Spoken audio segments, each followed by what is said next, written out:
ইউটিউবের সকল দর্শককে স্বাগত জানিয়ে আমরা আজকে যে বিষয় নিয়ে আলোচনা করতে চলেছি সেটি হচ্ছে নববর্ষের এই নতুন বছরে দ্বাদশ রাশির জাতক জাতিকার প্রফেশন, কেরিয়ার এবং অর্থ আগমন কেমন হতে চলেছে। অর্থাৎ নতুন বছরে তারা কি করলে প্রত্যেক দ্বাদশ রাশির জাতক জাতিকাদের একটু শুভ ফল পেতে পারে এবং প্রত্যেক মুহূর্তে তারা একটু ভালো থাকতে পারেন, তাদের প্রফেশন এবং কেরিয়ারে কী করে উন্নতি ঘটাতে পারেন এবং সহজেই অর্থাগম আসতে পারে কী করে, বা অর্থকরী অবস্থা কিরাম চলবে, সেই নিয়েই আজকে আমাদের আলোচনা। প্রথমেই বলি যে রাশির কথা, সেটি হচ্ছে মেষ রাশি। মেষ রাশির অধিপতি গ্রহ মঙ্গল বর্তমানে শনির 7.5 প্রথম পর্যায়ে চলছে।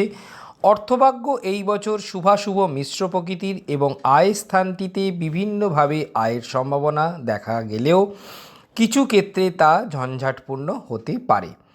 এছাড়াও ব্যয়ের স্থানে শনির অবস্থান এবং শনির কার্মিক দৃষ্টি যেহেতু ভাগ্যস্থানে সারা বছরটাতেই থাকছে, সেক্ষেত্রে সারা বছরটাতেই ব্যয় বৃদ্ধির সম্ভাবনাও কিন্তু দেখা যাচ্ছে। তবে জুলাইয়ের শেষ থেকে ডিসেম্বর পর্যন্ত শনিদেব বক্রী থাকায় এই সময় অর্থাৎ আগস্ট থেকে নভেম্বর পর্যন্ত কিছুটা হলেও ব্যয়ভাব কমবে। তবে ডিসেম্বর থেকে মার্চ মাস পর্যন্ত বিভিন্ন সময়ে বিভিন্নভাবে কর্মক্ষেত্রে বাধা আসতে পারে। বিশেষত ইলেকট্রনিক্স গ্যাজেট সংক্রান্ত ব্যাপারে সতর্ক থাকা উচিত এই ডিসেম্বর থেকে মার্চের মধ্যে। এবার আসা যাক প্রতিকার সম্পর্কে মেষ রাশির জাতক জাতিকাদের ক্ষেত্রে। প্রতি মঙ্গলবার লাল ফুল ও সুমিষ্ট ফলসহ হনুমানজির পুজো মেষ রাশির জাতক জাতিকাদের কর্মক্ষেত্রকে শুভপ্রদ করে তুলতে পারে এই বছরটায়। এরপর যে রাশিটার কথা বলবো সেটি হচ্ছে বৃষ রাশি। দশম স্থানে বা কর্মস্থানে রাহুর উপস্থিতি শতভিষা নক্ষত্রে বা রাহুর নিজের নক্ষত্রে থাকছে 2026-এর সারা বছরটাতেই। সেক্ষেত্রে এক কথায় বলা যেতে পারে বিভিন্নভাবে কর্মে কিন্তু বাধা আসতে পারে। এছাড়াও যেটি বলা যাচ্ছে যে আয় বৃদ্ধির সম্ভাবনাও কিন্তু দেখা যাচ্ছে জুন থেকে সেপ্টেম্বরের মধ্যে উত্তরাধিকার সূত্রে বা ব্যাংক ইন্টারেস্ট বা শেয়ার বাজার সূত্রে আয়ের স্থান কিন্তু ভালো হতে পারে জুন থেকে সেপ্টেম্বরের মধ্যে। তবে দ্বিতীয় স্থানে ও চতুর্থ স্থানে যেহেতু দেবগুরু বৃহস্পতি শুভ দৃষ্টি রাহুর ওপর থাকছে, সেক্ষেত্রে বলা যেতে পারে বৃহস্পতি যদি শুভ হয় তবে রাহুর এই ঝঞ্ঝাট কিছুটা হলেও কমবে। অর্থাৎ এক কথায় বলা যেতে পারে জুন মাস পর্যন্ত ব্যাংকের সেভিংসের সঞ্চিত অর্থ কর্মক্ষেত্রে ঝঞ্ঝাট কমাতে পারে এবং নভেম্বর মাসের শেষের দিকে পারিবারিক যে সাপোর্টটা থাকছে তার জন্য কিন্তু কর্মক্ষেত্রের যে ঝামেলা বা ঝঞ্ঝাট আসতে পারে সেটাও কিন্তু অনেকটা কমতে পারে। তবে সঙ্গে অক্টোবরের শেষের দিকে পারিবারিক সমস্যা কিছুটা হলেও কর্মস্থানটিকে বিড়ম্বনায় ফেলতে পারে। প্রতিকার বাবদ প্রতি সোমবার মহাদেবের মস্তকে যে সাপ থাকে সেই সাপের মাথায় যদি দুগ্ধ নিবেদন করা হয় এবং সেই দুগ্ধ নিবেদনের মাধ্যমে মহাদেবকে যদি প্রতি সোমবার অভিষেক করা যায় তবে বৃষ রাশির কর্ম ও আয়ের ক্ষেত্রে বিশেষ শুভ ফল লাভ সম্ভব হবে এই বছরে। এরপরে যে রাশির কথা বলবো সেটি হচ্ছে মিথুন রাশি। কর্মস্থানে শনিদেবের উপস্থিতি কর্মস্থানকে এই বছর আরও কর্মময় করে তোলার সম্ভাবনা দেখা যায়। আবার বলি, মিথুন রাশির কর্মস্থানে শনিদেবের উপস্থিতি কর্মস্থানকে এই বছর আরও কর্মময় করে তুলতে পারে, কারণ শনিদেব নিজেই কর্মের অধিপতি গ্রহ। বিশেষত ব্যবসায়িক কর্ম, অংশীদারি বা পার্টনারশিপ কাজ বা ব্যবসা সংক্রান্ত ব্যাপারে ছোট ভ্রমণ এই সময় বেশি হওয়ার সম্ভাবনা দেখা যাচ্ছে। যেহেতু সপ্তমপতি এবং দশমপতি বৃহস্পতি মে মাসের শেষ পর্যন্ত মিথুনে থাকছে, সেক্ষেত্রে মে মাস পর্যন্ত এই কর্মের উদ্যোগ বৃদ্ধি পাবে বলেই মনে করা যেতে পারে। এছাড়াও জুন থেকে অক্টোবর পর্যন্ত এই কাজের পরিমাণ বৃদ্ধি পাবে বলেই মনে হয়। এছাড়াও নভেম্বর ও ডিসেম্বরে আয়ের পরিমাণ বৃদ্ধি পাবে বলে মনে করা যায়। তাই এক কথায় বলা যেতে পারে কর্মক্ষেত্র এবং আয়ের ক্ষেত্রটি এই বছর মিথুন রাশির জাতক জাতিকাদের শুভাশুভ মিশ্র প্রকৃতির হবে বলেই মনে করা হচ্ছে। এছাড়াও রাহুর যে অশুভ প্রভাব কর্মক্ষেত্রকে যে বিপর্যস্ত করে ফেলতে পারে বলে মিথুন রাশির ক্ষেত্রে মনে করা যায়, সেটাও কিন্তু অনেকটাই কমবে, যেহেতু দেবগুরু বৃহস্পতির শুভ আশীর্বাদ সারা বছরটাতেই এখানে কর্মক্ষেত্রের ওপর থাকছে। এবার আসা যাক প্রতিকার সম্পর্কে। রাহুর অশুভ প্রভাব কর্মক্ষেত্রকে যাতে প্রভাবিত না করে, সেক্ষেত্রে প্রতি শনিবার মহাদেবের পুজো এবং নীল রঙের ব্যবহার খুবই শুভপ্রদ হতে পারে। এরপর আসছি কর্কট রাশি সম্পর্কে। দশমপতি বা কর্মপতি মঙ্গল এই বছরে এপ্রিল মাসের শেষে শনিযুক্ত হয়ে কিছু সমস্যার সৃষ্টি করলেও মে মাসের মাঝামাঝি থেকে জুলাইয়ের শেষ পর্যন্ত সময়ে কর্মভাব শুভ ও আয়ভাব বৃদ্ধির সম্ভাবনা দেখা যাচ্ছে। এছাড়াও সেপ্টেম্বরের শেষ থেকে নভেম্বরের প্রথম দিক পর্যন্ত ও কর্মভাব শুভ হওয়ার সম্ভাবনা দেখা যায়। এছাড়াও 2027 জানুয়ারি থেকে কর্মপতি মঙ্গল বক্রী হবেন এবং বক্রীভাব ত্যাগ করবেন মার্চের শেষে, এবং উক্ত সময়েও কর্মভাব এবং ব্যাংকের সেভিংসের দিকেও কিছু শুভ ফল পাওয়া যেতে পারে। তবে আগস্ট মাসে কর্মভাব কিছুটা হলেও রাহুর দোষে বিব্রত হতে পারে, এবং এক্ষেত্রে কেরিয়ারে উন্নতি করতে কর্কট রাশির জাতক জাতিকাদের যদি প্রতি মঙ্গলবার ও শুক্রবার লাল রঙের বস্ত্র পরিধান করে প্রতি মঙ্গলবার হনুমানজির পুজো করেন, তবে এই বছরটিতে কর্মক্ষেত্র এবং আয়ের ক্ষেত্রটি বিশেষ শুভপ্রদ হতে পারে। এরপর সিংহ রাশি। সিংহ রাশির অধিপতি রবি। বর্তমানে সিংহ রাশির শনির ঢাইয়া চলছে। কর্মপতি শুক্র এবং কর্মস্থান বৃষের ওপর অষ্টম স্থান থেকে শনির দৃষ্টি থাকায় স্বাস্থ্যজনিত কারণে কর্মস্থানটি বারংবার বিড়ম্বনার সম্মুখীন হতে পারে। এছাড়াও জুলাই থেকে অক্টোবর মাস পর্যন্ত বিভিন্ন সময়ে কর্মস্থানটি হঠাৎ বিপর্যয়ের সম্মুখীন হতে পারে। তবে অক্টোবরে কর্মপতি বক্রী হলেও যেহেতু সক্ষেত্রী হবেন এবং এপ্রিলের শেষেও সক্ষেত্রী থাকবে, সেক্ষেত্রে বলা যেতে পারে এপ্রিলের শেষ দিকে বা অক্টোবরে কিছু শুভ ফল দিতে সক্ষম হবে।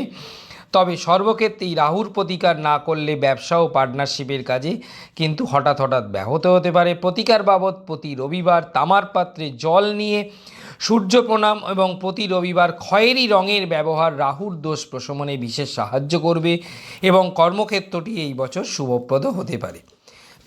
এরপর কন্যা রাশি। কর্মপতি বুধ জুলাই মাসে বক্রী হবেন এবং বক্রী ত্যাগ করবেন কর্মস্থানেই, অর্থাৎ মিথুন রাশিতেই এই ঘটনাটি হওয়ায় কর্মক্ষেত্রটি কন্যা রাশির ক্ষেত্রে এই বছরের প্রথম দিকে খুবই অর্থবহ হয়ে উঠতে চলেছে। সেক্ষেত্রে এক কথায় বলা যেতে পারে জুলাই মাসে কর্মস্থানটি শুভ হতে পারে এবং সেপ্টেম্বরেও কর্মপতি নিজ স্থানে থাকার জন্য কর্মস্থানটি শুভ হওয়ার সম্ভাবনা দেখা যায়। তবে বছরের একদম শুরুতে অর্থাৎ এপ্রিল মাসের শেষের দিকে কর্মভাবটি কিছুটা হলেও সমস্যার সৃষ্টি করতে পারে এবং বাদবাকি পুরো বছরটাই কর্মভাব বিশেষ শুভপ্রদ হওয়ার সম্ভাবনা দেখা যাচ্ছে। প্রতিকার বাবদ প্রতি বুধবার গণেশ পুজো এবং বিশেষ করে গণেশ মন্ত্র উচ্চারণের সময় এইকদন্ত লম্বোদরং গজাননং নমঃ উল্লেখ করলে কর্মক্ষেত্রটি এবং আয়ভাবটি বিশেষ শুভপ্রদ হতে পারে। এরপরে যে রাশিটির কথা আমরা বলবো সেটি হচ্ছে তুলা রাশি। কর্মপতি চন্দ্র বছরে যখনই রাহু শনি বুধ শুক্রের গোচরে আসবে সেই সময় কর্মস্থানটিতে বিব্রত হতে পারে। তবে জুন থেকে অক্টোবর পর্যন্ত দৈনন্দিন কর্ম বা রেগুলার ওয়ার্কের জায়গাটি অনেকটাই শুভ হতে পারে। তবে জুলাই মাসে বিভিন্ন কারণে উত্তরাধিকার সংক্রান্ত ব্যাপারে বা ব্যাংকিং ইন্টারেস্ট শেয়ার মার্কেট ইত্যাদি ক্ষেত্রে আয়ের ব্যাপারে সতর্ক থাকতে হবে। প্রতিকার বাবদ প্রতি সোমবার সাদা ফুল ও গঙ্গাজল এবং দুধসহ মহাদেবের রুদ্রাভিষেক কিন্তু তুলা রাশির জাতক জাতিকাদের কর্মক্ষেত্রটি এবং আয়ের ক্ষেত্রটি বিশেষ শুভ করতে পারে।